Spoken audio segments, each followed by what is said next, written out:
guys, thank you so much guys for tuning in to this channel. Guys, we are talking about Mangcobo from Uzalo.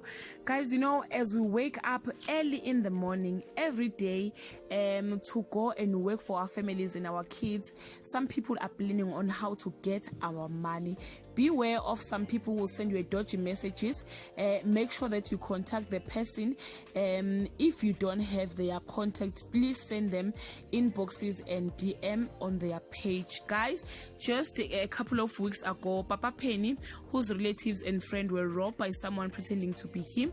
Now it has fallen to our favorite actress, award-winning actress Thandeka Don King is alerting people about a person pretending to be her. Guys, he took it to her Instagram page, a picture that is used by that scammer ebhala ukuthi sawubona igama lami nguThandeka or igama lami nginguDon Thandeka King uMangcobo kuzalo, mina ngumelaphi wendabuko ngisiza abantu ukubahlanganisa namadlozi abo.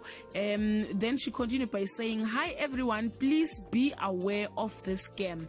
Someone has a WhatsApp account posing as Don Thandeka King, soliciting money from people and promising them appearances on Uzalo. This has nothing to do with me nor my foundation. The SABC does not even charge people to appear on television. This is said that people will stoop this low. Please do not fall for this scam. Hashtag scam alert. Hashtag scam alert. Hashtag scam alert. Hashtag scam alert." So guys, this is the very sad story. You can leave your comment guys below and share your thoughts. Till we meet again, I love you so much guys. Bye.